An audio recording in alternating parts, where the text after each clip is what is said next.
Hey, Pete, the discount plumber here to tell you exactly what you don't need to do with plumbing. That's me, the guy who flooded his basement last night. How you doing? I'm exactly how I look. Normally, this is just an aesthetic crazed guy look. Today, I'm honestly this guy's. I'm broken both physically, mentally, and emotionally, and it's not from fantasy football for a change. So that's nice. That's a nice change. Yeah, welcome to the Dynasty Grind. That's my story. I have somehow pumped out Week 12 projections and an update since Monday, and that's all I have done. I am unaware of what's going on Twitter. If we burn the place down, I have news to me. So please let me know in the chat what is going on, what questions you have. I'm aware of start sit questions and basic Dynasty knowledge. That's all I've got running today. We're really going to rely heavily on Dynasty Outhouse, who is back finally for this week's episode. And yeah, let's get to it. Questions in the chat, trade questions, value questions, what happened to this player questions, why you should sell Michael Pittman just as hard and quick as he can for as much as he possibly can, that kind of thing, you know, that kind of general Dynasty advice everyone's giving.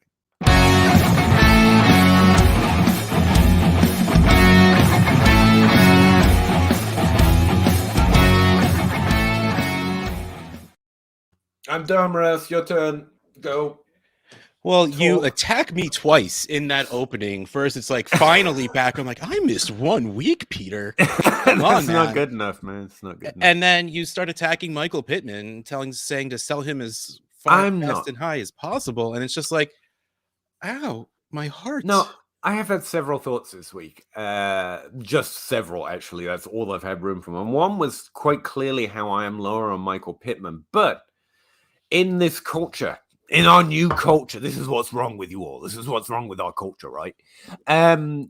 Of buy high, sell low, buy this guy, trade all this hot Dynasty takes. I don't think reasonable advice hits quite the same anymore. And look, here's the truth. I've been wrong on Michael Pittman since the day he was born. I've known of him since then. Obviously, I've been very wrong. And it's very clear he's not only an NFL caliber talent, he's an amazing NFL caliber talent. And he's had a great season. He's definitely proved his haters wrong, of which I consider myself one. I deserve to be owned for it. So that's all said. It's not like he's going to fail. This is bad. There's some mystery number that proves he's going to drop off or not be a top 12 wide receiver. I honestly I'm not saying that.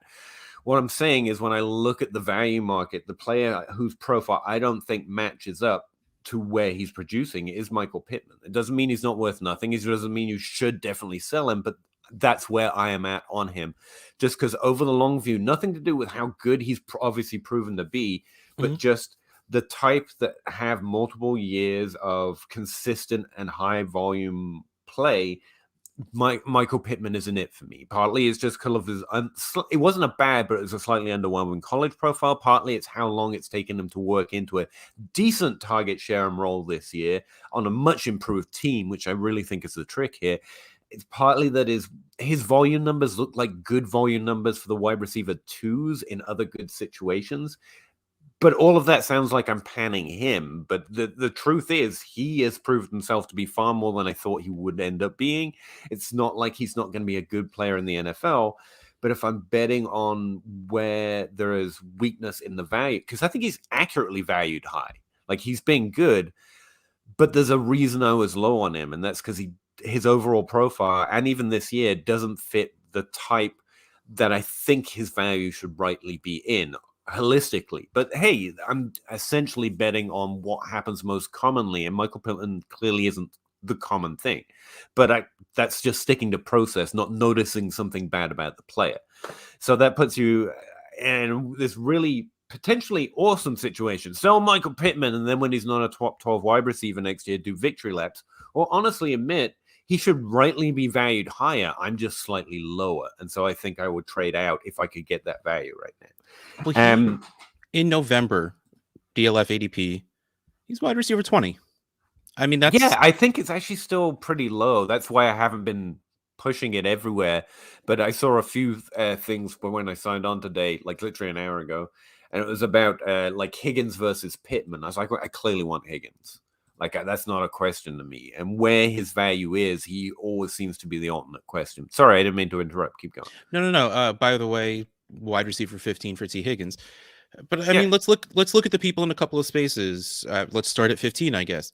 T. Higgins, Calvin Ridley, please come back. DeAndre Hopkins, Amari Cooper, Jerry Jeudy. Here we got Pittman, Chase Claypool, Cortland Sutton, Devonta Smith, Mike Evans, and Keenan Allen, just to round it out from 15 to 25. Who would you take in that list above Michael Pittman right now for dynasty value? I mean, you still got to take Hopkins. I mean, the people above him, I think, are still above him. Higgins, I mean, Ridley's a little up or down right now. I think that's an interesting conversation. I actually managed to fit in listening to our mothership, I guess, the DLF podcast. And I felt they were nowhere near. And I love Calvin Ridley as a fantasy asset. Like, I don't know him personally. But I don't think they were nearly pessimistic enough. This is basically a retirement to me. Could he come back? And will I be higher than everyone else? Probably within a range. If he did to say that he feels comfortable to come back, yeah, definitely. But for now, like, there's no way of expecting it. Like, I based on what he said, I think it's fair to say this is a retirement for now, at least. And that means like sitting out the season. That's at least what it felt like to me. It's definitely the season, and he has no idea of how long it will take. That's me. And I mean, it's it's thoughts and prayers right now. Sending him my positive thoughts for him. Well, him to get well. That's really the most important thing, obviously. But me as a Calvin Ridley fan, who, if I weren't lazy, would have a signed jersey framed behind me. I'm just super lazy and haven't gone to getting it done yet. Hey, maybe I'll get a good Black Friday sale. That's a good idea. I purposely waited. But all of those guys I just listed that are above Michael Pittman, to me, are still above Michael Pittman. And then when you get below him, I'd rather have Pittman over Claypool, Pittman over Sutton. I mean, Devonta Smith is a conversation, but right now I think it's still Pittman, with Philly's offense being a little up and down. See, you lose me with those kind of. I will take the upside of a Smith. I know Smith to me is a very good conversation, especially with the way with their new offense, so the Philadelphia doing their run first thing. I hate the team, to be clear. I'm still perplexed by the team, but Devonta Smith, the player, man, I don't know. That's close. I think I still just take Pittman because he's more of that body type that I fall for, like Mike Evans, who's the next guy. Evans and Keenan Allen are the next two guys. Evans, yes. Keenan, I love Keenan, but value-wise, I think the answer is Pittman. But I'll take Keenan because I think he'll still produce more this year and probably maybe next. Like, here's the thing. Like, if you think more like I do, then you're happy to buy Pittman at his value right now. I think that's fair. That's what I'm saying. Like, I think you're right to like him. If you don't obviously, because his value is most likely going up. Let's just put it that way. Right now, guys are going to, Hopkins is going to fall below by default. I mean, there's just going to be a bunch of guys that fall, and Pittman is doing well enough, is the wide receiver one on his team, and that team is only getting better with Jonathan Taylor finally being the workhorse there. So I really just think by default he's going to go up to like maybe 17ish, and at that point, man, I might be with you. I love Pittman, but I'm not ready to say he's top 12. There's far too many good wide receivers and teams that will pass more. Right. And I do also firmly believe. I do like the team he's on. I think it's a smart team. Well, but they're also going to draft another wide receiver. They have to. Hilton's gone. Paris Campbell's never going to be a thing. And I know you love Zach Pascal, but he's never going to be a solid 2 on the team. Like, he'll be the slot guy. He'll be the 3, but they need someone else. Hey, and man, they Zach will Pascal's draft. And they still don't have a tight end. You shut your mouth. Zach Pascal's the truth. But no, I get what you mean. It's also, here's what it is. Michael Pittman to me is a sell in the same way that Brandon Ayuk and Cortland Sutton are buys. Like, I do believe that, but it's like my secondary priority list because my real buys. Sad when he got re-signed. Yeah, my real buys are Justin Jefferson, Jamar Chase, CeeDee Lamb, and my real sells are much further down. I have much more pessimism on. So yeah, I'd sell Pitt. The reason I think he's interesting is because I do think people in your league should value him more than that ADP suggests, and I think they will. You'll find someone to be like, yeah, that guy's good because he is. He's proven to be good. And that's why he's on the list. Open 24 hours. I kind of agree with his placement, but I don't think I would sell him at wide receiver 20 price. That's what I mean. Yeah. Hey boys, made a deal today. 12-team Superflex Dynasty, full PPR, 1.5 tight end premium. Doesn't matter. Gave Taysom Hill, I love it. Starting the fourth. What about that contract though? I saw something about that. Got Tannehill and Jared Cook. Yeah. I will take this. I will take the starting quarterback. I don't know what Taysom Hill is. The Saints don't. I think this is. You traded away nothing and got Ryan Tannehill. Good for you, man. I think that's Sean Payton's passion project or whatever, and I'm not into it. But yeah, I like it. It's cool. Do you have any Kamara shares? Are you crying that he's still not coming back? He's out. He's already out next week. I mean, I probably do somewhere, but no, I'm not crying. I really like the player. It is a problem for a running back this year. He's going to get so undervalued because of his age and the team and no Drew Brees. Yeah, I'm probably going to end up with many Kamara shares next season. Double down on that. Yeah, that's what it is. And here's I was thinking about this too before my life collapsed around me. I like Adam Harnstead. I like him a lot. I like the way he. I know you talk about him every single show. Yeah. I do, don't I? Something about the Dynasty grind. I mean, when you're talking about the grind, you just think Adam. But some of the things he thinks post back-to-back seem confusing or contradictory to me because his researcher, he feels like running backs drop off by age. Like age is the problem. The older you get, the less you can produce. But he's also the person who confirmed my suspicions that there is no drop off for talented players. It's really like a coin flip due to injury. And they drop off a cliff. They don't gradually decline. And so there's always this contradictory nature of getting older does make you more likely to hit that cliff, but players who are older don't stop being good. And it's going to be really tricky because running back, it's so real and it happens so quick. We feel the arc, if you know what I mean, instead of suspecting it with a wide receiver. Like I'm going to want these older running backs this offseason based on the trends and where I think we're going, based on just what we tend to do in Dynasty. But it is going to be awkward. It's going to be like it's good if you get the right ones. It's bad if you don't. Like Derrick Henry's going to be on there. So is Nick Chubb. I mean, Nick Chubb seems to have an age insulator. Like we kept him in the top 12 last year, even though Kamara turned up and he was injured and we weren't sure about the team. And again, he's a top 12 running back performer-wise, at least. So I think that's a lot to do with the Browns, but Chubb is significant. But I think he's gonna get an age. That's the thing. He's going to get an age ding. I think even Chubb will get ding for age. Like imagine getting Kamara for a first, even though he might not be the running back 1. Oh no, you're paying 1 first for the running back 9. I mean, I'm not going to be sad about that. It also got into a conversation, talked about it on the Crossroads as well. We talk about player value with first so much. Like it's not like you don't go out and trade your first for Alvin Kamara just because you can and should. There are so many things to buy. It's really about team situation. But I would be trying to find a trade that worked for him. It's just the most generic value we can give. That's sort of understandable. Yeah, exactly. For sure. I just think I thought it was an interesting point. Todd, his Twitter hat again brought it up. Like we're meant to trade off first so often at this point. There's almost, and that's what I mean about restrictive buy lists as well. Like you really only get so many things you can try to acquire and have on the same team before you have to recycle them for the other things. So, which is why you join 26 leagues. And bear in mind, we're also talking about this off season. I think this is going to be an interesting thing to try and do this off season, where we usually like young running backs purely, especially in Dynasty. But I think running back value will come down a little bit, and we get some of those age discounts on the players we know are the best right now. And I'm not saying for sure, but I'm watching it in my leagues.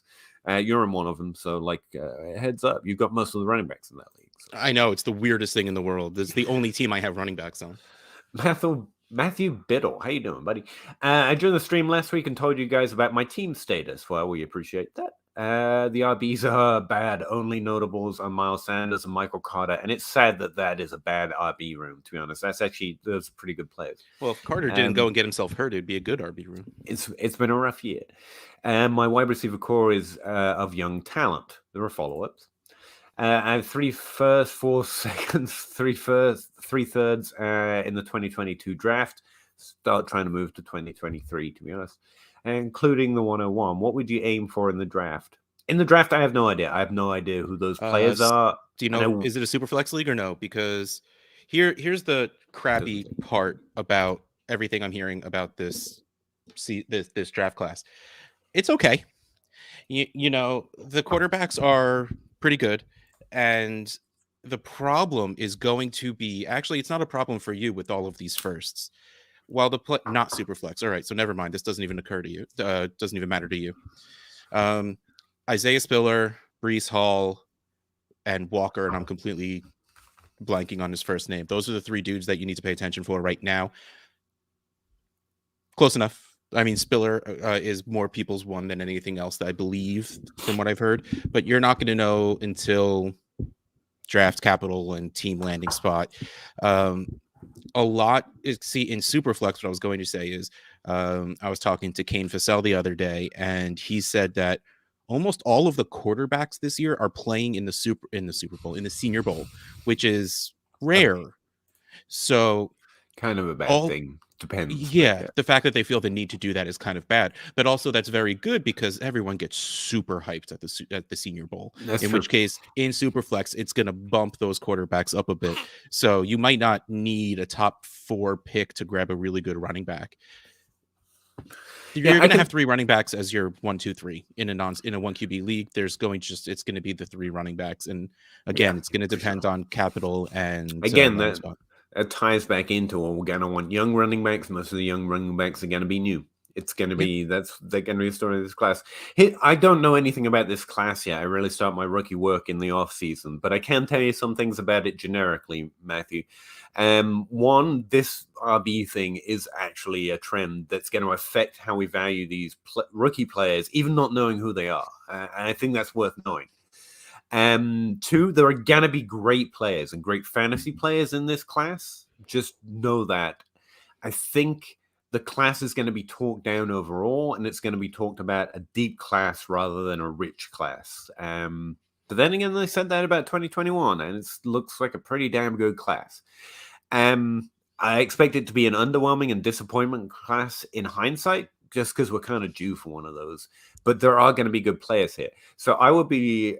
in general, I've been thinking about moving some of that draft capital to 2023, just because it's going to have more hype, and so those picks are going to continue to increase. Also, just where you have so much of it, it's always good to keep some value.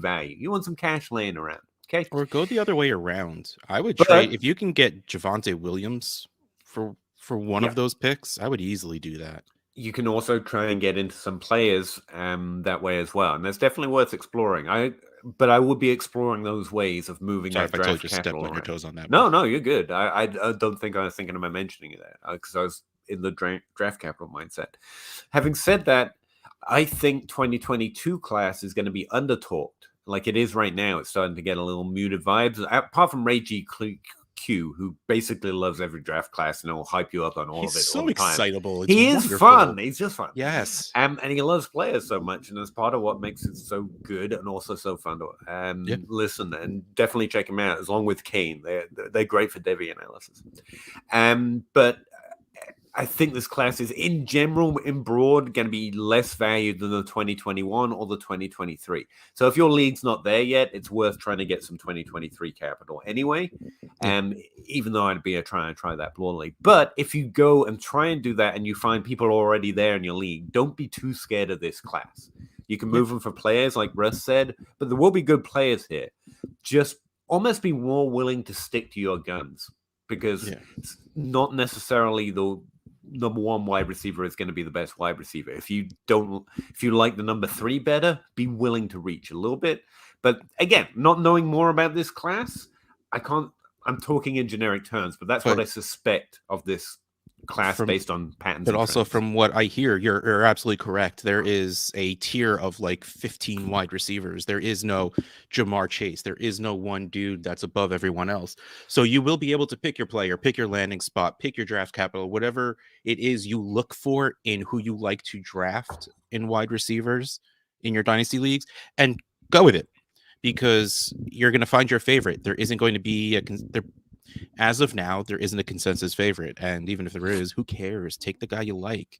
I mean, I'd be very willing to do that. N'Keal Harry is making everyone very sad, and DK Metcalf is making people very happy. So And I don't like to do this so much anymore because it puts too many names on it and you start thinking like they're one-to-one comparisons. But like after 2014, we got the 2016 and 17 and 18 draft classes, all of them basically failures.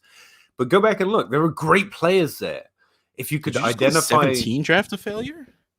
Pretty much. Yeah, I mean there are running backs, but wide receivers, no. And There's certainly not in backs, and not in the early wide receiver ranks as well. But you will find great players from those classes, but it's thought of as a lesser period of wide receivers because the early ones kind of struggled. But and that's what I mean by be willing to reach on your guy because the ranks aren't going to help you. But again, I'm talking more in general. I'm probably too long. Sorry, Matt. But yeah, that's where I'm at. That's where my head would be. Thinking about trading into 2023, into some 2021 players. But not being scared of this class too much. Dustin Oz, evening, gents. I appreciate that, man. It feels like a compliment. I don't get many of those. A bit of a random question. I've got too many guys on Superflex rosters with guys coming off IR. I need to drop 2. Oh, okay. Mac and Tyler Johnson still worth rostering in Dynasty. I think Tyler Johnson is for me personally, but if you need roster space, it's not like you have to. I would white knuckle it, but you don't have to because I white knuckle my lower drafted guys. Mac, yes, he's a roster clogger at this point, and that sounds mean, but because he's a good player, but he is. You drop them both. You can drop them both. Someone will pick up Tyler Johnson, but who cares? Let him sit there. It's fine. I care. There's probably a tight end on there you could probably drop. I'm just throwing that out there.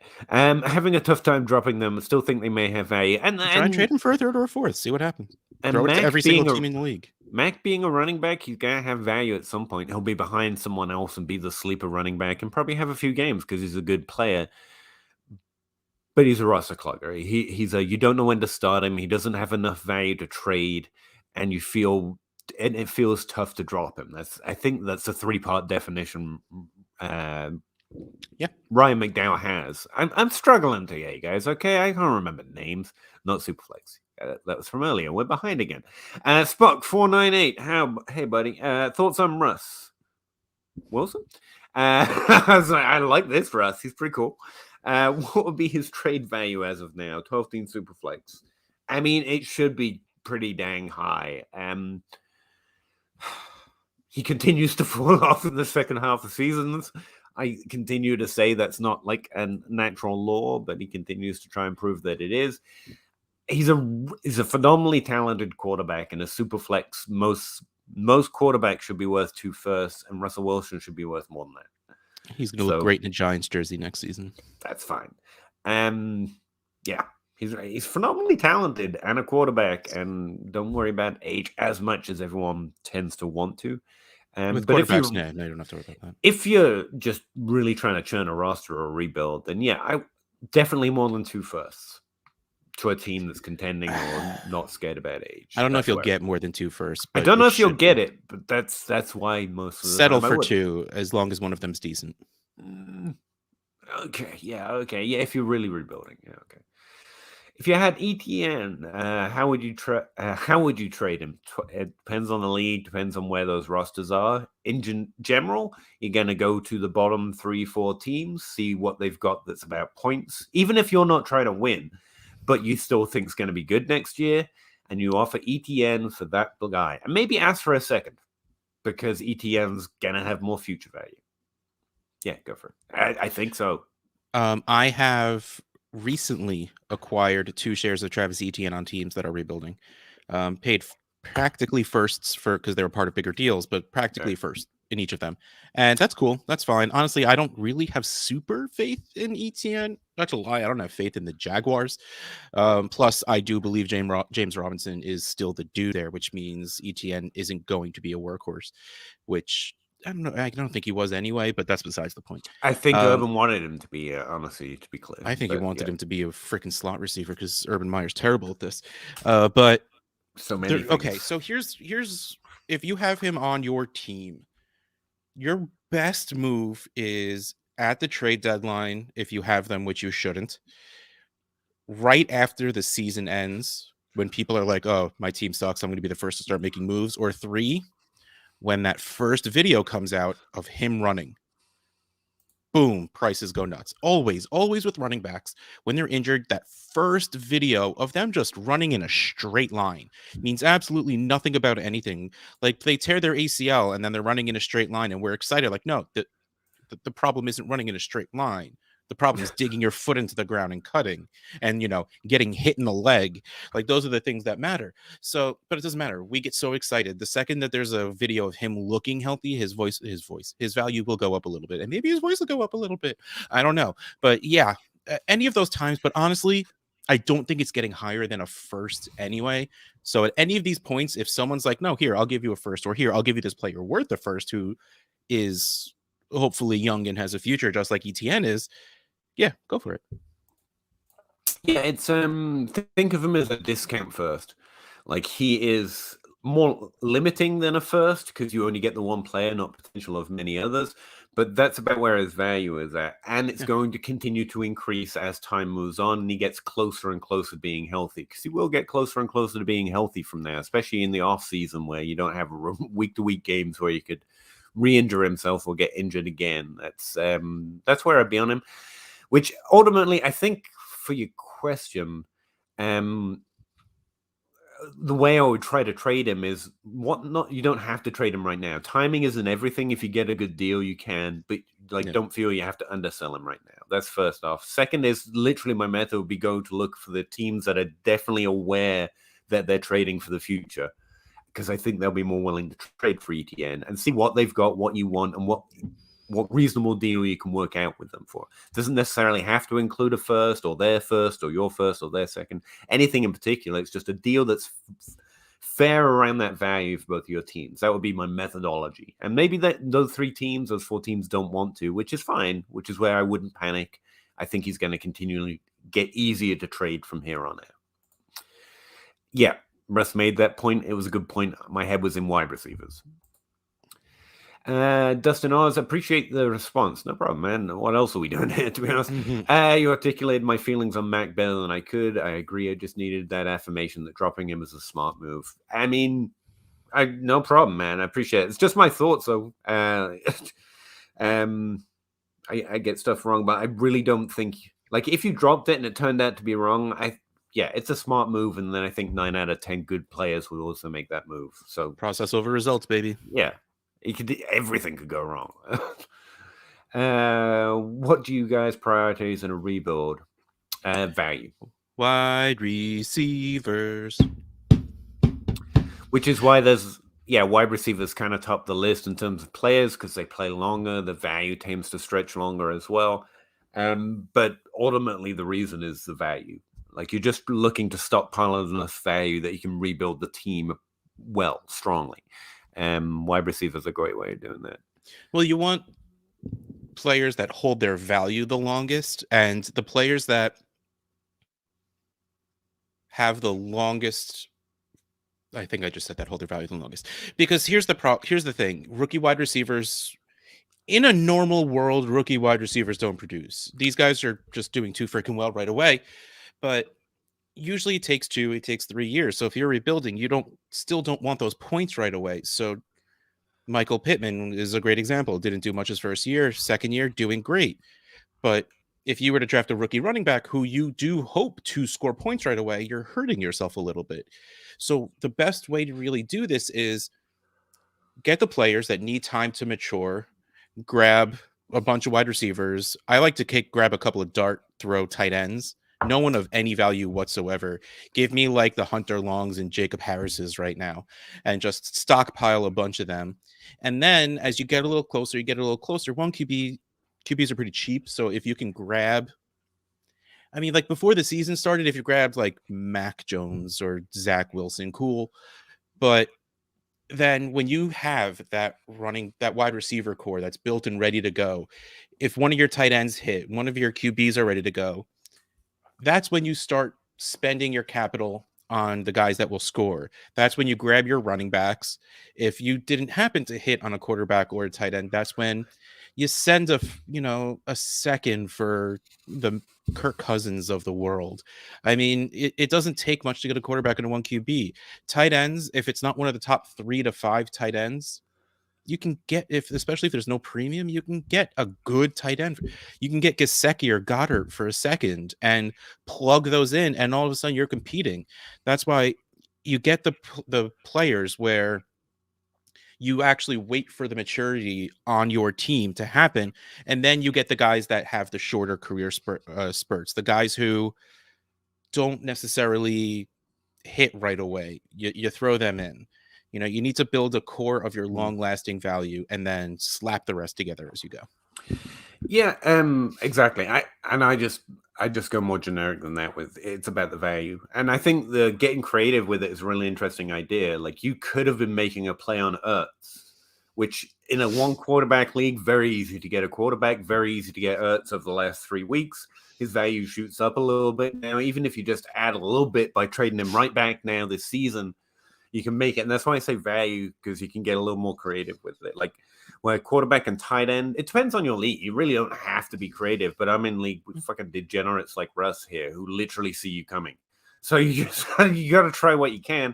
Well, and also when you poll Twitter about a trade you want to make, including, and then tag me on it, yeah, I see you coming. Well, that wasn't a trick though.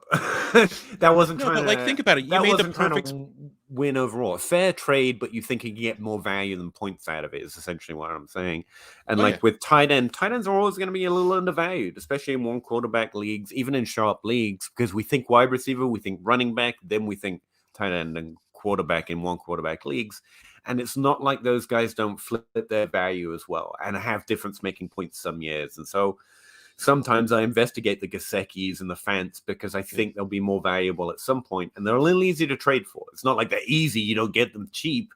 But sometimes people are more willing to trade them. Yeah, but like you gave a perfect example. Like right now, let's pretend you had really good wide receivers and you got lucky and drafted like Elijah Mitchell in like the third or whenever, or second or third, wherever he was going. I can't even remember. Or Michael Carter. Like, and then all of a sudden you're like, oh, a lot of my team is pretty good. You could send a second and a third to a team that has Cam Newton and Zach Ertz, and you're competing based off those, pieces. So, I mean, again, only in one quarterback is it that easy. If it's a super flex league, you build around wide receivers and quarterbacks because they're the most valuable. They're the hardest to get. So you want to have that before you start doing the rest. But yeah, no, you save that for last. You start with the youth. You start with the guys whose value is more worthwhile on your team, especially if you don't have a very active league. Like if you have a super active league, yeah, you go and you draft Najee Harris anyway because you'll always be able to trade a stud running back. Yeah, think about it that way. Like, if I'm actively trying to win, which is most of the time, even with bad teams, that's just kind of where my mindset is. I don't care how many of my things and many of the things on my roster or my picks are attractive to other people. And then when I'm like, this team sucks, I need out, I need to do something, which I guess was what you'd call rebuild or churn or whatever. I want more tradable assets, like things other people will want to trade for. And that to me is value, because value is so fucking, pardon me, so ethereal. Like there's no one value. Like a first round pick is an incredible thing in some trades that I see. In others, it's like being given away for a small chance at some, like it's very subjective. And so that's what I mean by value. It's like how I want to make more of the things on my roster, picks, claims to certain players, stats lines, as I want more of them attractive to as many people in my league as possible. So it stops being whether I like them or I think they're good at all. It's whether these things will get more or are more tradable than what I currently have. And that's why picks end up being in the conversation a lot, because most people at some point are going to want or be interested in draft capital. Yeah. Spot, big dynasty riser from this week. Brandon Ayuk shut up again, right? Yeah, which was nice to see. Yep. I mean, but also Kittle did too, which is nice to see. He has 3 games in a row now of actually producing, which is nice. To me, Jonathan Taylor has solidified himself as the RB1. See, this is the thing where, like, I get that Kittle's value is probably solidified up, and that's worth paying attention to. Again, if you're looking at value, then you need to be aware of those things. I wasn't thinking about him enough because I'd never moved him. It's like, yeah, he's good. Oh, see, I was, and I didn't think he was dead, but I was worried. Not gonna lie. I just assumed Jonathan Taylor was running back 1 like 3 weeks ago, and that's not like a flex. That's like most people in doing dynasty ranks probably would have been about there. But you're right, that was such an amazing game. But Austin Eckler, 50 points will do it. I was going back and forth. Like where are we at on that run drafting free agent scoring 4 touchdowns a game? Jonathan Taylor getting all the noise, and Austin Eckler goes out and scores 4 touchdowns. I mean, well, everyone knows how awesome he is. I love Austin Eckler. But, I went up and I symbolically moved him up my ranks because there really was nowhere for him to go, but I jiggled the tier a little bit just to get him a bump because that's my boy. I went back and forth in my head between Jonathan Taylor and Najee Harris, and because for a while the Colts were being stupid and still giving the ball to Nyheim Hines. They've stopped. And that's all it took. That's all it took. And he's shown that that's what he does. Yeah, JT to the moon. Man, I don't know if there's any wide receivers that really all of a sudden bam now moved up. But I think there's a lot of solidification. If you're asking for ones that literally moved up, Brandon Ayuk started to, but I think he definitely reclimbed back to somewhere he was before this week because that was a great game for both him and Samuel, and showing that the team can find work for both these great players was good to see. And you're probably right. Jonathan Taylor, even though he was running back 1, now he's like a thirsty running back 1. I was like, Jonathan Taylor, that's fair. And then Elijah Mitchell, again, I don't think he moved much, but I think everyone's much more aware of it, much more excited about Elijah Mitchell. Rondale Moore got a lot of targets. I think people are still going to complain about his ADOT, which makes him the rookie I'm most interested in right now. Yeah, but that's also... I'm going to write that off because it was Colt McCoy and not Kyler. Yeah, that's the thing. I really like Rondale Moore. I like the fact he's very, very targets. Good. Yeah. He's very good. I don't care that he's a great buy now because I think that's what I mean. I think he's the most get even better. Like Mitchell has been getting the volume and not quite getting the production, so people are aware he's good. But after a few good games, you're like, it's really much harder to trade for him. So I think he solidified it more than Rose. Yeah, I see that. But Devontae Smith's back down. Didn't score a touchdown this week, so people might forget him. Who knows? He's the worst. God, Bob's here, so we got to talk about you didn't actually answer the question. I didn't. Who wins? Terry and Andrews. I receive Terry McLaurin and Mark Andrews, I'm going to guess. I'm assuming. Pittman, Henderson, and Knox. Terry and Andrews. Terry and Andrews all day. Yeah. Yep. Terry that's what I mean. Pittman. Henderson's good. At Knox is... I like the idea of what Knox is doing, but I won't believe it for a while because that offense is so weird lately. But yeah, Terry and Andrews, they're just so dependable that I would easily take them too. Tight ends seem to show up for a while and disappear so often it's hard to believe in Knox, but he's having a good season. And that's what I mean. This is what I mean about Pittman. Like Terry's just clearly in another class, even though it's very fair to think Pittman's there. And then Andrews is just a different kind of value asset, especially. Like it's much easier to trade Mark Andrews away than Knox, for example, at value. And so, yeah, it's a Terry and Andrews side all day. I think he did great. I think so.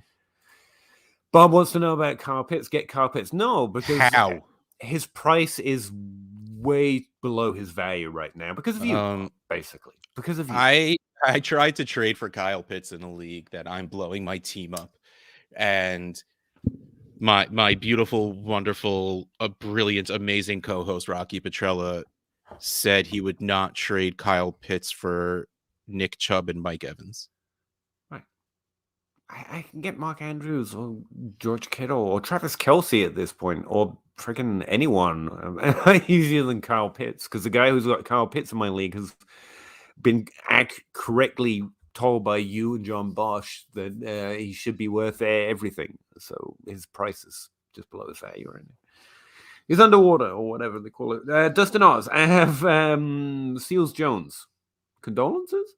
With Ian Thomas coming back soon, better to drop RSJ and keep Tyler Johnson. Drop him and Ian Thomas. Yeah, all three of those are droppable. Of the three, I would keep Tyler Johnson. Yes, knowing those two guys, you can easily drop either of them. But yeah, it's whichever one you like, but all three are droppable. Like it's not a oh, you idiot! Of course they were going to go off. That no one knows that. Yeah, pick someone will tell you that after it happens, but no one knows that. Yeah. Spock 498. Are we trusting to start Elijah Moore? Zach Wilson's such a unhealthy issue. I'm fine to start Elijah Moore. I don't want to start Zach Wilson, but I'll start Elijah Moore. I think he's a top 24. It's definitely a top 36 most weeks wide receiver. So Moore is infinitely startable. Where do I have him this week? I'm on the wrong tab. It was awesome to see Joe Flacco giving him that many targets. Of course, Joe Flacco to Zach Wilson again, to be honest, mean absolutely nothing to each other. So you can't say he's going to get them again. And I don't think I care, because Elijah Moore has the ability to do these things he's doing. He didn't get lucky. It wasn't because of the amazing play of Joe Flacco. He did what he did. He's done it with a couple of quarterbacks at this point. So it's about time we just trusted Elijah Moore's good and just you play him, because he's safe and he can do awesome. And this week in specific, because I can't speak today, I've got him at wide receiver 30 right now. That's a little lower than market, which is around 26, 27, looking at other projection agencies, which means he's definitely startable. He's a wide receiver 3, unless you've got two top 24, top 12 wide receivers, you're starting. Yeah, if you're in a league where you start 2 wide receivers, maybe you don't start Elijah Moore. But assuming you're starting pretty good 10 players-ish. So, yeah, if he's the next guy you want to start, I have no problem with it. Yeah, definitely trusting him to get the volume at this point. Rookies average more down the stretch. It's the one group of players that do. So it also fits what we should expect. Do I trust starting AJ Brown? Yeah. I have in the same way team, and I traded AJ Brown away. I'm out. That's a self-report. Why? Not that I don't know. I just think it'd be interesting to hear. That offense, the hamstrings, pick something. And, I'm not ready. Wow. You're like contagious. Your lack of words is falling onto me. It's 11 o'clock already. Sorry, never mind. That it's all on me. No, because he has this season, back-to-back games, he put up like 27 and 31 points. He's absolutely capable of doing that. That doesn't seem like what this offense is, especially without Derrick Henry. Even like when Derrick Henry was healthy, Tannehill was throwing to the weirdest people. Chester Rogers was the wide receiver 1 for a minute, and then Marcus Johnson, I don't even remember what his name is, but he was the wide receiver 1 on the team 2 weeks ago. No, I don't trust AJ Brown. And yes, I was buying him so hard before this season. And I got Travis Kelce for him at a 1.75 premium. I was thrilled. And all day we talked about it on Trade Addicts on Monday, and I had to defend myself pretty hard again, with Rocky and Larry Monkey on the show. But I feel so good about doing that I don't care that they told me I was wrong. This week in particular, he's a top 30 wide receiver, so you start him as often as you start Elijah Moore. He's no longer that top 12. Dynasty-wise, but that's the problem. I get the concern, but was there, which is why I sell. He's almost the exact, like, every problem which is legitimate and real and understandable with him. Like, I don't think players are perpetually injury prone. Like, I think he can play. Situations change, that kind of stuff. If his value drops, I'm buying, but I can't buy it where he was before because the risk is significantly greater. He's still probably valued as a top 6-ish, top 5 wide receiver, and it's not there for me anymore at all. Like, at the same price, how many wide receivers do I take over him? 5 or 6 before these injuries. It was probably 3 max. Tyreek Hill or AJ Brown? I would take AJ Brown. I just don't like rostering Tyreek Hill, though. Devontae Adams. Yeah, that's about where the line is. So easily Devontae Adams. DJ Moore. I take AJ Brown. Stephon Diggs. I'm on team old guy. I take Diggs. Cooper Kupp? AJ Brown has just as much upside though, and youth. So it really depends on team situation. Who? Cooper Kupp. Same thing. Terry McLaurin. Situation. I don't know. I have to look. I'm taking Terry McLaurin. After Terry McLaurin is like Debo, Deontay Johnson, Chris Godwin. Like, once we get past Debo and Deontay Johnson, which to me The answer is AJ Brown, and it should be AJ Brown. But Debo and DeAndre are doing so freaking well right now that I wouldn't hate on someone pivoting. You'd get plus if you trade. I mean, you can get both of those guys for AJ Brown right now. And how baller of a move is that? That's different. Yeah. Yeah, that's fine. The reason I stop on one-to-one trades there is I think AJ Brown's upside is more than Terry's and DJ Moore's. Both of them have a higher likely upside. I am all aboard the Terry McLaurin train. I think that dude is QB proof. Yeah, I think he's great. He's easily top 12 for me. I forget exactly where I ranked him. It's pretty high. Well, he's 11 on DLF ADP. Well, dang it, man. How high do you need to get on players? It's almost impossible to be one. If you ain't first, you're last. That's just true, Ricky Bobby. I love that movie way too much. Gee, I'm not vamping to look at my wide receiver wanks at all. No, move on to the next question because we're going to talk about AJ Brown again later. All right. I'm not moving on. No, seriously, he asked about AJ Brown later, so 7th. Keep going. I have him ranked 7th. What are you asking for a top 2 pick in this team's in a 10-team superflex? I'm guessing this year. James Robinson and a 2023 first, or a 2023 first and late first this year. Well, James Robinson to me is worth a late first, so yeah. That's fine. Either's fair. I'd probably take the draft capital, but it's because it has more, just in a vacuum, because that pick has more traction to more players in my league. Yeah, than James very Robinson. fair. Or if you happen to have this pick and you're competing, then go take James Robinson. If you're not and you just want off the pick, take the first this year and the first next year. That's pretty awesome. You're also trading into 2023, which until leagues tilt towards undervaluing 2022 is the move to make. So if your league's there, draft, so keep going. What should I sell Cortland Sutton for? I'm on the opposite train right now. I'm looking at most of my leagues trying to trade for him. I haven't found a league where I can find a good trade for him yet. But I would so sad they extended him. I wanted him to walk so bad. Tim Patrick's awesome. Shut the fuck up. No, that's the problem. Him and Judy are really good, and they fit better with Teddy Bridgewater. They fit better in the game that Denver wants to play. They're not like they didn't play Drew Lock for a reason. They want their defense to do well. They want to run the ball, and they want efficient passing. Cortland Sutton is a contested catch guy. That's what he is. He's not a separation guy. And that's not what the team wants. It's not what Teddy Bridgewater wants. So why do you extend him? Why do you spend so much money at wide receiver at this point? Like, you don't extend Sutton, and you let Rodgers and Devontae Adams come over as a combo next year. That's what you do. See, I should be a GM. Go away, John Elway. That's what I was trying to find the words for. Yeah, I can't wait for you to be a GM. For my part, I like Cortland Sutton a lot. I definitely think he's better than what we're seeing right now. Yes. Situations change, so I'm buying. Where is that line is a fair question, though. If it's just a single first, I want the Cortland Sutton side.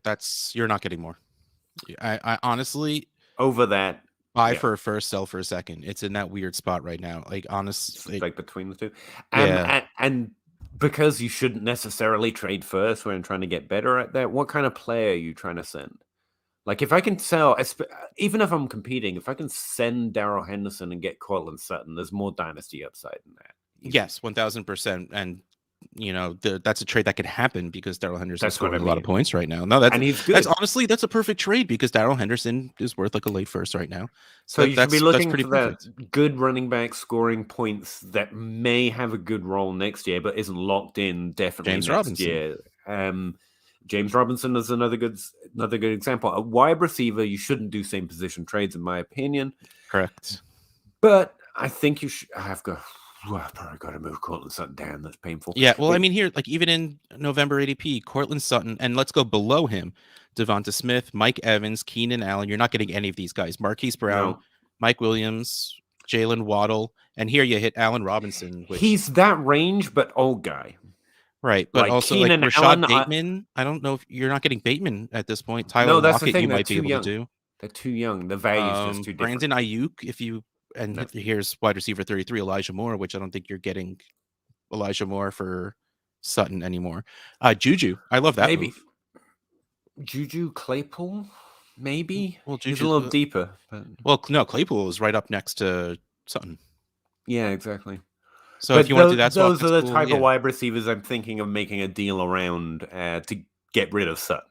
Or go get Rondale Moore in a second. Rondale Moore is another good one. Cortland Sutton in a third for Rondale Moore in a second. Like, that would be the most beautiful thing ever.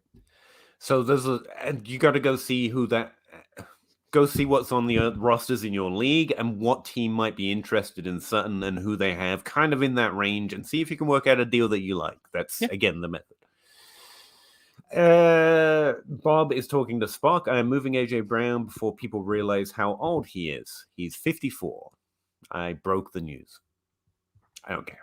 But yeah, he's a little older than most guys think of. He's 24. He's been in the league for 2 years. Yeah, but he's in a tier with players who are 22.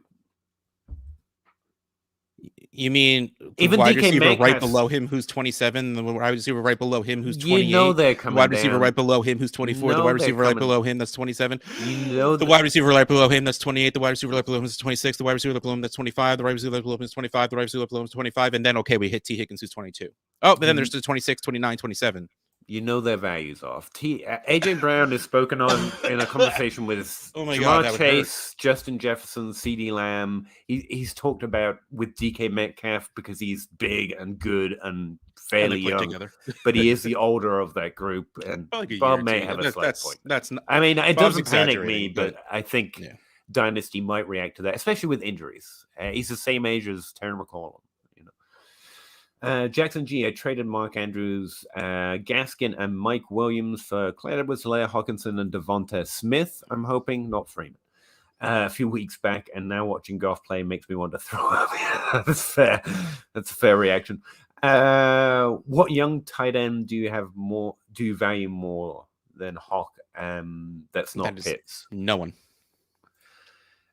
So Hawkinson's the Lions are going to draft a quarterback. Just hold on to Hawk. He does pretty well most games with the trash that is the QB play in Detroit. They're going to have a top pick. They're going to draft a quarterback.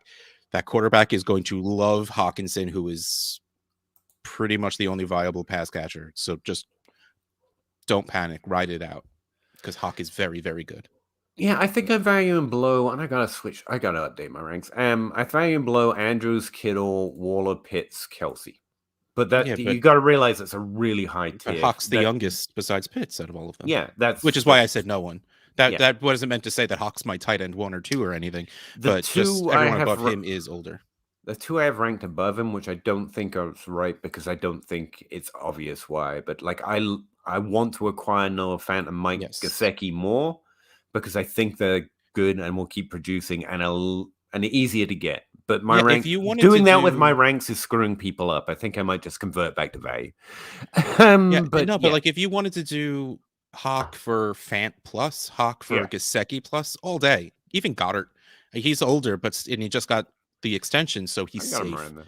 So that's absolutely fine. If you want off of Hawk, don't worry about being super young. They're tight ends. They play forever. Age matters less, and we generally think, and definitely at tight end. If you really just want to go full out youth, trade for Pat Freiermuth plus a lot. Yes, plus that is brilliant. Yes, but generally you don't have to. Russ is right. There's no younger tight end who should be ranked higher. But isn't he 24? I think he's talking about AJ Brown. I think he's 25. Yes, he's 24. Okay. Well, DLF has him at 24. Okay. Value in picks, you go, Russ, because I'm a little too high on. He is still valued at wide receiver 4, 5-ish, which means he's going to be worth 2 first plus. And again, that doesn't mean you have to rush out and send the picks. It's a value market. Yes, it is absolutely a generic value gauge. And that's why we're trying to come up with names. Like, you're looking for a youngish running back scoring points with maybe value next year, not definite value next year, plus something for Brown. But I mean, or an older wide receiver, like if you're competing, and like I did, AJ Brown for Kelsey to me was such a brilliant move, especially in a tight end premium the way I have. If you could send AJ Brown for like Devontae Adams, even straight up, I would do that because you're getting the production, and you could be like, hey man, you're buying back like 4 years, go for it, man. Devontae Adams is still going to be great next year. Tyreek Hill is still going to be great next year. The value is real, but you tend to get better deals if you just aren't scared off by the age so much. Like having Devontae Adams the next 2 years is going to be great. Yes, it's not going to feel like losing. And don't think longer than 2 years out, because like if you're worried about how he's going to help you win in 3 years, like you probably need to churn that roster harder than we're describing. To be honest, and in which case, you do go for younger players of less caliber with more picks. So don't sell AJ Brown for what he's doing now. Sell AJ Brown for the hype he was before the season, because it's still there. I'm not there. Yeah, if you really don't think you can win this year or next year, don't go for Devontae Adams. Outside of that, yes, correct. Yeah, here he made your point. That's what I was saying. But you said it better. I don't like you very much for it now. Dustin Oz, I'm all about the fringe players tonight. Okay, cool. Thoughts on DJ Dallas and Des Fitzpatrick? No, man. Sorry, man. I've been literally up to here in plumber's putty for 2 days. I don't have thoughts, and I can tell you their projections. DJ Dallas, I liked him a lot as a deep running back once upon a time. I think he's got a skill set that's interesting for the NFL. Des Fitzpatrick just feels like a maybe catch a touchdown kind of a fella. DJ Dallas would be great in another team. He doesn't fit with the Seahawks too. Yeah, he fell into the end. He was the one random running back that fell into the end zone. Not this week. I think the week before. I can't remember anymore. Time melts together. But you're never going to want to start either of these guys. They're not going to turn into lead players next year or anything like that. So this is an interesting one because we've answered this so much. His values are first, but he's a really tradable player right now, because if you're trying to win, you're top 3, you should trade for him. You don't have to send a first, but you should be willing to spend in and around that value. I think you have to. And if you have him and you're not like 60% in all play, you should probably be trying to see what you can get out on, even though he's going to have a role next year. If you have to take 2 seconds, you take 2 seconds, but you should try and get first. 3 seconds. And that's the thing. No one wants to trade a first, especially the closer we get to a draft. So you're looking for a Chase Claypool, one of these wide receivers who have upside, have youth, longer term value. But if you're trying to win, it's worth sending one of those guys plus a second round pick, because it's good to have a third running back in your roster when you're trying to win. And he's scoring points. And I do think he's going to, he has top 24 upside next year, even with Cam Akers coming back. Mm-hmm. I agree. Gotcha. AJ Brown. That was Russ's concern. Like, watch the stream, Bob. No. The answer is just, we could say just no and move on. Okay. I'm really not. Like, it's not a problem. At all. No. Good players play different. All of them play slightly differently. You shouldn't be looking for the exact thing. I mean, this is a Deebo Samuels type thing. And plus, could he fail out? Season, sure, but I don't think so. I mean, we're going to hit DeAndre Hopkins not being DeAndre Hopkins at some point, right? I think he's going to be, he's only like 28 right now, right? Or 29. Yeah, he's in there. He's in his prime, really. But he's fine. Okay, never mind. But AJ Green won't be. And I think AJ Green's going to whatever. I don't think they're going to pay Christian Kirk when it comes down to it, which I think is either next year or the year after. So every week that passes, that Rondale Moore, I think, is going to earn more and more playtime. And plus, we don't know what the offense is anymore because Kyler's been gone for 6 weeks.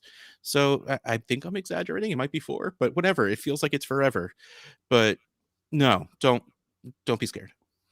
Yeah, we fell into this because it's a really good methodology or process of trying to find comparisons and archetypes for players. And it really is a solid tool, and I do it a lot. But just because someone doesn't fit your favorite one doesn't mean they're not great at their own archetype. Yes, 1,000%. That's wide receiver doesn't mean... Just because Jarvis Landry is like no other wide receiver doesn't mean he wasn't incredibly fantasy productive. He is slightly like others since, because once you see one do well, other NFL teams pick up the idea that it can happen. And so, no, I'm not. As long as you think he's good, what is he exceptionally good at what he does? That's what you care about. Because the positional terms are just for us for shorthand. When I've started to think about it in those terms, like why. Like, there's no real comparison between Julio Jones and Jarvis Landry or Michael Gallup. I mean, it's not the same. It's not the same. It hits different. I'm looking for a cool way of saying it, but I can't think of one. And you said we should just move on from that. Look at that. Under Armour 12 Big Pappy. I've acquired 4 2023 first. Good job.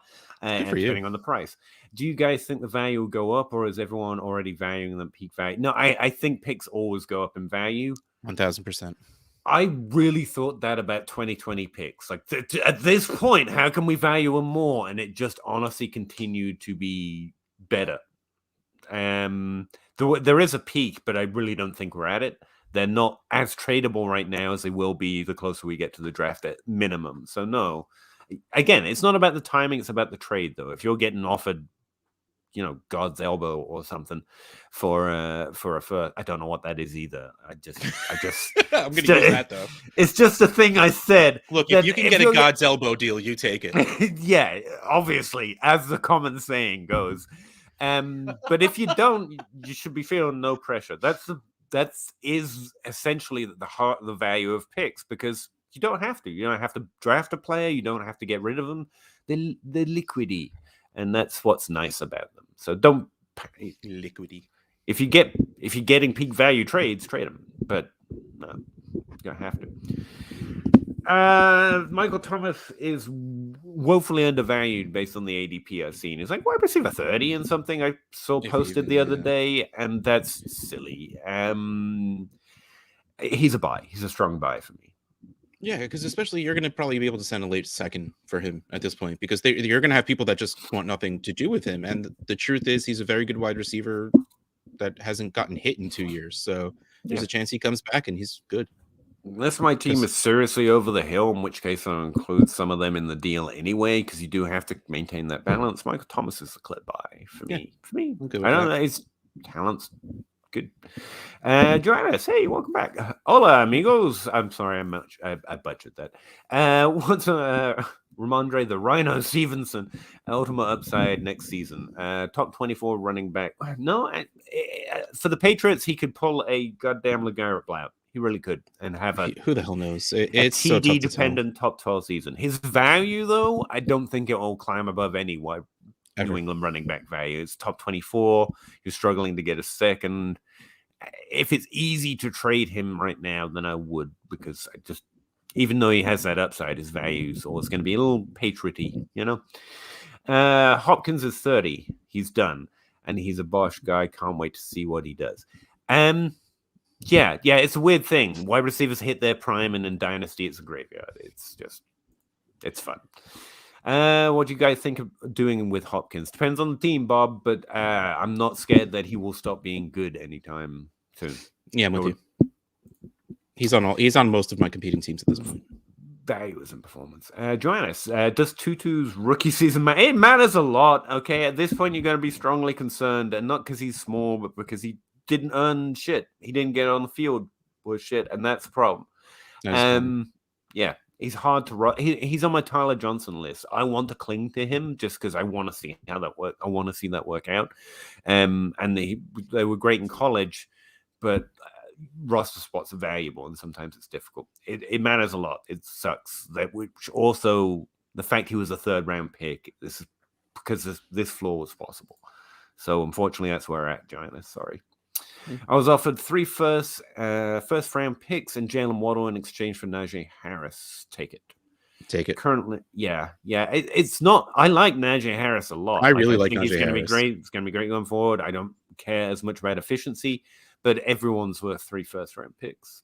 3 first and Waddle. I love. And Waddle. you're getting Waddle. That's an amazing deal. I mean, Javonte, you're fine to ride Javonte. AJ Dillon is going to keep the workload when Aaron Jones comes back. Aaron Jones isn't going to be a workhorse. It's going to be split. So you're going to have an RB2 out of one of those guys. This is a trade that could end a season-winning league, though. A season-winning performance. So, like losing Najee, like you're going to be struggling to win from here on out. So if you're seriously in contention, and I mean, like you're pretty sure you're in the final, then maybe I would consider not doing it. But that's an amazing trade. I don't think you get that very often. Yeah. So I'd be highly tempted, even if it risks my season. That's how much value he's throwing at you. Then again, your leagues. If first round picks literally no trades ever happen, then yeah, maybe it's worth a little bit less. But in any of my leagues, that would be an insanely high trade. BJ Lee, how you doing? Trade Kelsey for Waddle and a first? Yes.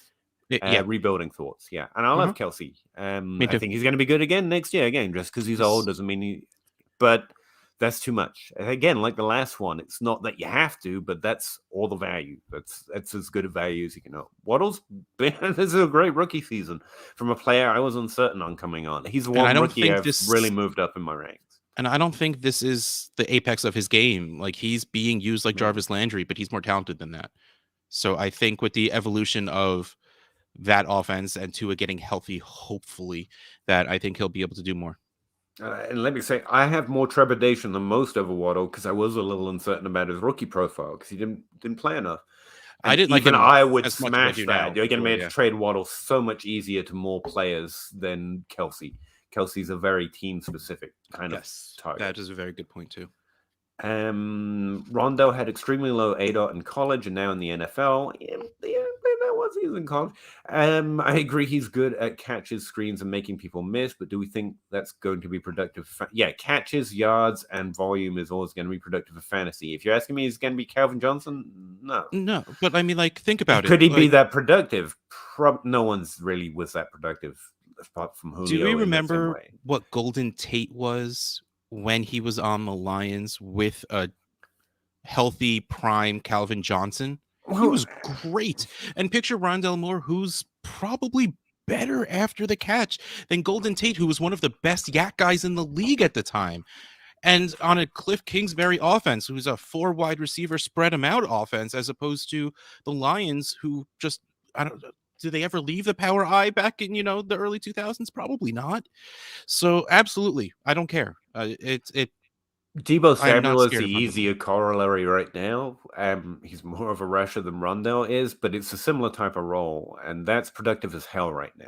Jarvis Landry was a top 5 wide receiver, by the way, guys. These guys can produce, and I know it feels weird. No, that was an outlier touchdown season. It was, but some of us hit the top 5. That kind of very few consistently do that. You need that to be that high. Unless you're talking Julio, Calvin, or Antonio and Brown, very few are consistently that productive. Very, very, very fair point. So, his value is definitely more than what you can trade him for right now. So even with your concerns, you can be ready to trade him for a good deal. That's true with every player. But will he be productive? Yes, I honestly think so. Could I be wrong? Yeah. But I don't think we've seen anything this season to prove that he can't do the exact things that you mentioned, and those are going to score points in fantasy. Yep. Is it going to be your, Jamar Chase? No. He will never have that hype or that value or that role. That's not what he does. Correct. But also, if you want to feel good about it, honestly, this is a watch him thing. Yeah, he's not Jamar Chase, but I would go toe-to-toe. Rondale Moore is one of the best athletes in the NFL. And most physical players. Like he's fun.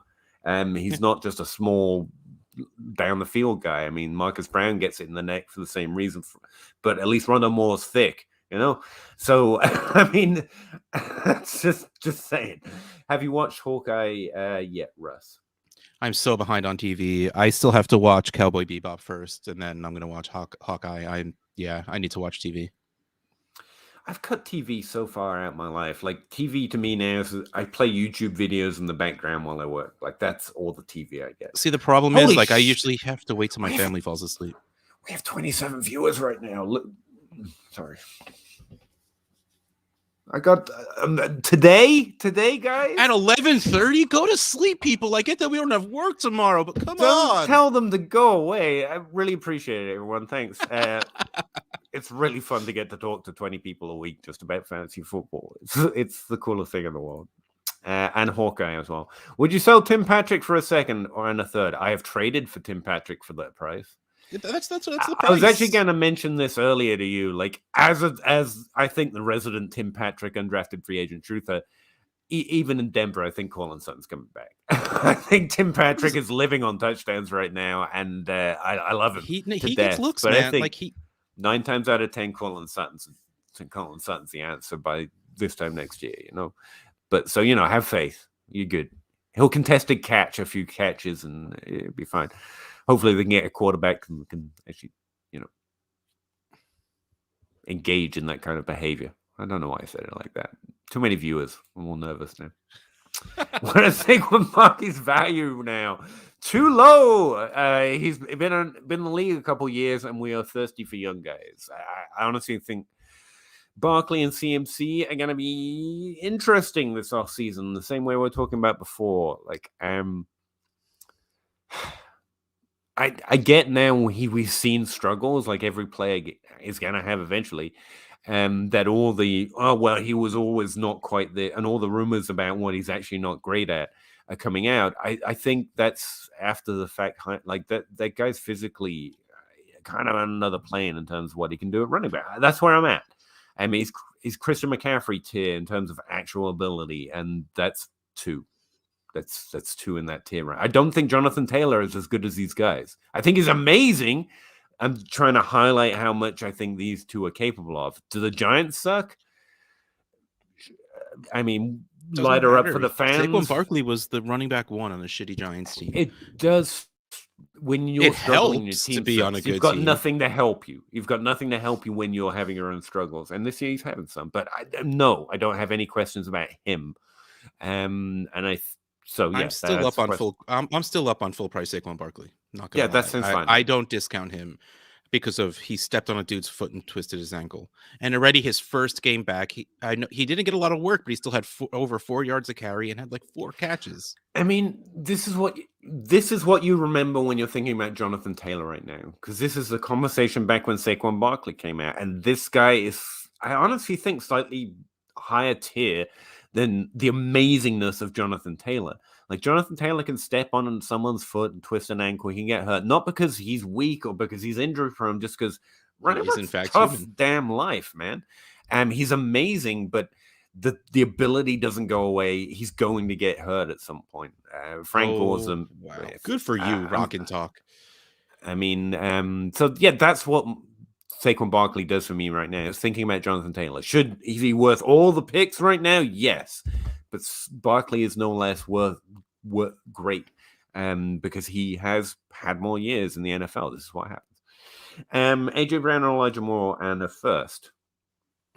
The answer is still AJ Brown. Good trade. The answer, because here's the thing. For me, at the end of the season, the answer could be Elijah Moore in a first. I think you probably should get more now, but it's the question, like, do you trade for what the value is now, or do you trust yourself? Do you say, I know AJ Brown's going up, I know AJ Brown's going down, Elijah Moore's going up, make this trade now? That's on you. I mean, if you feel cool about that, if you firmly believe those things, make the trade. If you can, get AJ Brown for Elijah Moore first and a second. I mean, but in the end, in a trade this size, do you let a second stop the deal? No, you don't. But do you feel better if you get it? Yeah. I think it's fairly even team situation kind of a thing for me. AJ Brown has more upside. Elijah Moore on the first is clearly the higher value going forward, unless AJ Brown bounces back relatively quickly to a healthy season. J. Mike Check from the Open Bar podcast. That's the way you say his name, by the way. 27 viewers in this economy. In love. Down to 21 now, because I think because I mentioned it. We talked about it. I screwed it up. We broke the fourth wall. How you doing? Good. Our OBJ and AJ Brown cautionary tales of young. I think OBJ is an interesting case study in the peak years can come earlier than we think. We think of the arc and then and sometimes it starts up here and peaks down. That's honestly the best explanation I've come up with. And it sucks because that's not how people work. I don't think his ability shouldn't be less. But AJ Brown's look. This time next year, if he has been healthy, like this conversation would seem insane. Like, why don't you like about him? He was great his first year, great his second year, got hurt for a little while. Now he's great again. I think the AJ Brown arrow is pointing down in value, and I think Russ is rightly concerned in that way, but it could easily seem crazy. 1000%. He stays healthy the rest of this year, healthy the first 6 weeks of next. We completely forget that he's ever gotten hurt. And I mean, DK Metcalf, CD Lamb, Jamar Chase, that's who he is when healthy. And it will seem crazy to have sold him low at the age of 24 because a few hamstring injuries. Like, there was a time, if I remember right, that Julio Jones struggled with his hamstrings for a while. He had foot problems. That's the one. I mean, could it easily mount up like OBJ? I think it's a reasonable concern, Joannis. Right now, I'm a little less. I'm willing to bet in a little bit more than Russ, but you can see we're a little divided, so it's a fair concern. It's how you think it's going to go at that point. I traded away DK and Mooney and AJ Brown, giving up, and Ayuk, just giving up all of them. Huh? I was already in contention, kind of regretting it because AJ Brown's current. Wait, DK and Mooney. I think that's supposed to be for AJ Brown and Ayuk. Yeah. DK Mooney for AJ Brown. Yeah. I mean, that's that went the opposite way for you, huh? Yeah, that's why you don't do same position trades. Same position, same tier, pretty much. That's why you don't do it. Also, to be fair, Ayuk is going up. AJ Brown, I think, is muted and should rise up at some. It just needs another good game, and people will be like, "Oh my God, he's so young and big and great."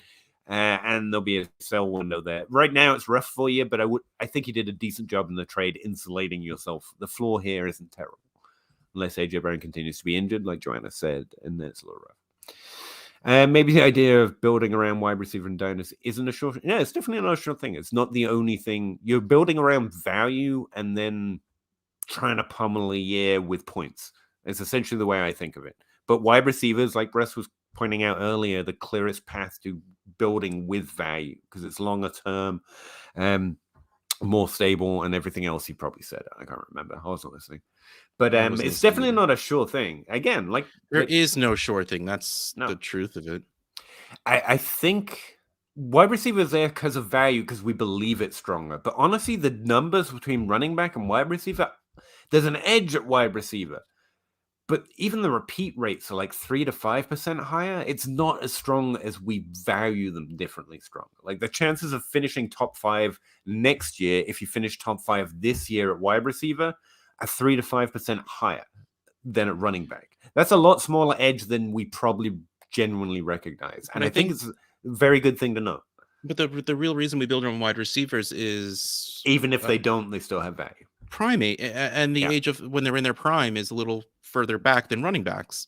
The careers are infinitely longer. It's for a reason. But yeah, I think the edge is slightly exaggerated, but it is for a good reason. It is for a reason, at least. PJ Lee, everyone like a cheese. These guys deserve it. Everyone leave a like. I don't know why I can't read or speak today. It seems like that would be a bad day for us. It's 11:35. That's why. This is normal for me. Like this is normally my. It's because I'm ruined both physically, emotionally, like I mentioned at the start. SU, well, SU too, buddy. Appreciate it.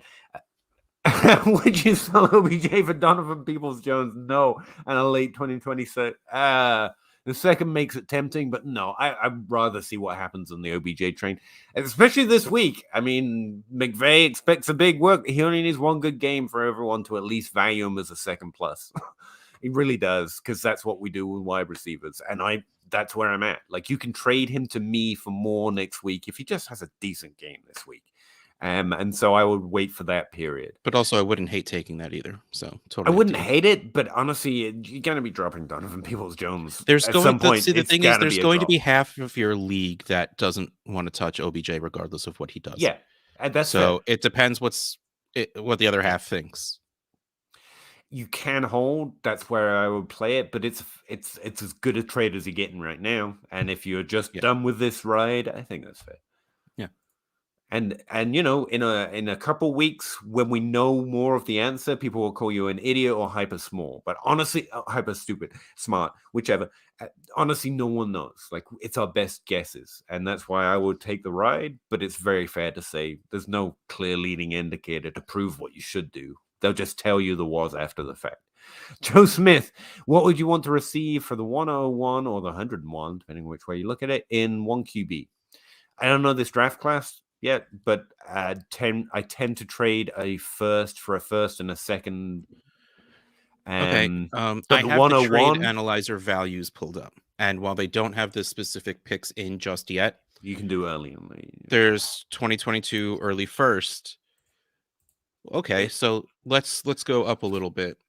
Nick Chubb or the 101 is linear when it's more of a curve. It's not like a mid first costs half of one, an early first. The 101 means you can choose anyone you want. Yes. You just have to get it right. And that's value. I mean, I think Nick Chubb and Zeke Elliott are both obviously worth more than the 101. Terry McLaurin, I would take over the 101. Now let's go below it. Deebo Samuel or the 101, Peter? I would take Deebo, but that's because he's innovative. Javonte? Javonte, I guess I know more. Yeah. Antonio Gibson? 101. Yeah, me too. Derrick Henry? I would take Henry, but you should probably take the 101. I'll take the 101. The rookie running back is easily going to jump into the top 5 straight away. See, and I think pretty close to it. We've hit the point where I think we're like Chris Godwin, Aaron Jones, Joe Mixon. Yeah. I don't think anyone's taking any of these guys over the 101 at this point. No. Even though Mixon will and probably can keep doing what he's doing right now, his value is what it is, and it's not the 101 anymore. So I think that's your level of player. And if you're thinking, if that answers the question, Joe, no problem. If you were thinking more in terms of how many other picks can I get, let us know. Yeah. Daniel McGrath, who would you guys say is the first pick in the 2022 draft in a non-Superflex league? A running back. I don't know any of the names. All we could say is right now, the 3 are Spiller, Hall, and Walker. I don't think from what I've heard... CJ Spiller's coming back? That's awesome. CJ Spiller is coming back. We're going to have to wait for the draft to find out more. I don't think anything right now. Definitely.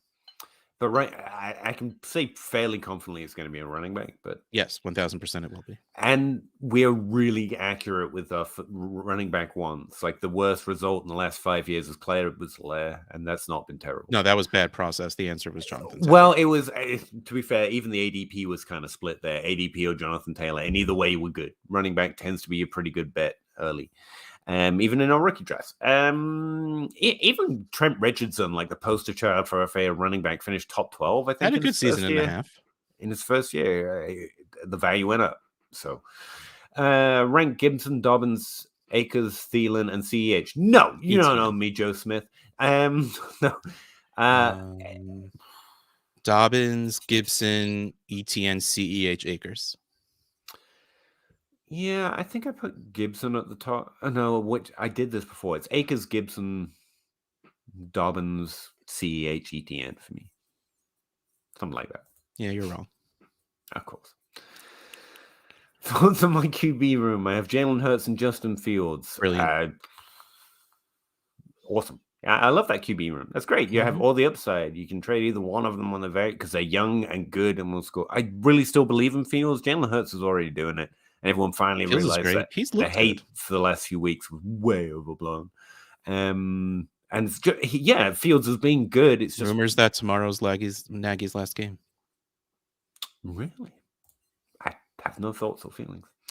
Who wins, Akers and Bateman for a mid-2022 first and Ayuk? It's a good question.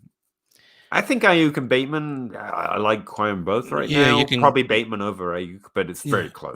My answer was going to be to pick an Ayuk, even though I like Bateman a lot. The problem is, like you said, Ayuk and Bateman are probably a little interchangeable, and I'm taking a first over Aikman at any point. Akers, just because of that. Yeah, that's fair. I really like acquiring Bateman right now. So if you want Bateman, that's fair. But... Like if that's your guy, do it. It's fine. It's fair. All right, you need to wrap this shit up so I can go to sleep. I'm not going to. I think I'll just leave. That's fine. That's cool. I'll just sit here. I'm just gonna go to sleep right here. I'll just sit here looking forlorn. I'll just be here for an hour complaining about my mean co-host who abandoned me. All right, guys. Any last questions? We got to go before Rest divorces me or something. Sorry for starting the show a little late. That's entirely my fault. I was trying to put my house back together. Don't know what to tell you. All right, Joe Smith gets the last question. Would you trade the 101 and Pittman for a mid-first and McLaurin? I would take the first and McLaurin for sure. Yeah, personally. Yeah. Good question, though. That wraps up a lot of things we were talking about. I like that one. Joannis, no. Oh, you didn't have a question? No, thanks, Joannis. Where's the comma in that? Yeah. No, thanks, guys. No, I appreciate you, Joannis. You're always fun to have in the chat. It's nice to see you back. I really appreciate it. Matthew Biddle, value of 2022 first. I mean, one first. They are still currently, I think in most leagues, they'll be worth more than 2023 picks. I really think that'll switch up by the time the draft comes around, and that's crazy, but it does happen. Yes. It happens with 19 and 20. It's going to happen, yeah. Appreciate you joining us. Okay, I'm going to get out of here before you don't know, but Russ really asked for things. So that was a strong moment right there. Yeah, that's all we got. We live stream every Wednesday at 9:30. Today I was a little late because I really screwed up my house and had to put it back together. But I got as close as I could. Okay, I tried. So hopefully see you again next time or in the future, or DM us anytime on Twitter at Dynasty Outhouse or at PA Howdy. At DLF is a company that doesn't pay us to do any of this stuff, but we really do like them. We like them a lot. So check them out if you could. And we'll see you again next week. I'm going to get fired from my job. Appreciate it. There's something behind you, I guess.